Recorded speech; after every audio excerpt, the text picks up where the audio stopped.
Cinema యాక్టర్లు అంటే చాలు. వాళ్ళు వీళ్ళు అన్న తేడా లేకుండా ఏ రంగంలోని వారినైనా అభిమానిస్తుంటారు. విపరీతంగా ఆరాధిస్తుంటారు. ఒకవేళ వయసు మీద పడిన తర్వాత సినిమాలు చూసే వీలు లేకున్నా బాల్యంలోనో, కాలేజీ రోజుల్లోనో సినిమా యాక్టర్ల మీద అభిమానం ఖచ్చితంగా ఉండనే ఉంటుంది. తాజాగా అలాంటి అభిమాని వ్యవహారం ఒకటి బయటకు వచ్చింది. తెలంగాణ రాష్ట్ర ముఖ్యమంత్రి కేసీఆర్ కుమారుడు, తెలంగాణ రాష్ట్ర మంత్రి అయిన కేటీఆర్ తాను అభిమానించే కథానాయకుడి గురించి చెప్పుకొచ్చాడు.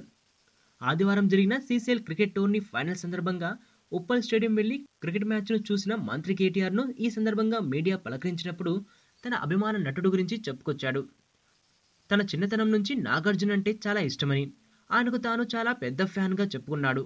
ఇప్పటికీ తాను నాగ్ సినిమాలు చూస్తుంటానని, అదేవిధంగా వెంకటేష్ను కూడా అభిమానిస్తానని చెప్పారు.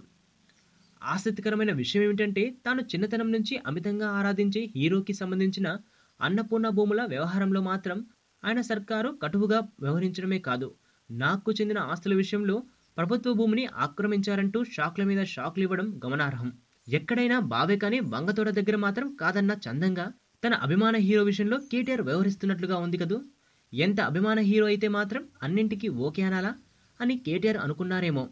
ఏది ఏమైనా తన అభిమాన హీరోకి నోటి వెంట మాట రాని రీతిలో షాక్లు ఇచ్చిన ఫ్యాన్గా కేటీఆర్ నిలుస్తున్నారంటంలో సందేహం లేదు. నా కూతుర్ని కిడ్నాప్ చేశారు రిషి. నా కూతుర్ని వెతికి పెట్టగలవా? ఎవరినో పెళ్లి చేసుకొని వెళ్ళిపోయింది. ఇప్పుడు వాళ్ళ కూతురు కిడ్నాప్ అయితే నీకేంట్రా? 2 months బ్యాక్ ఒక చిన్నపిల్ల కిడ్నాప్ అయిందండి. కిడ్నాపా? ఎప్పుడండి?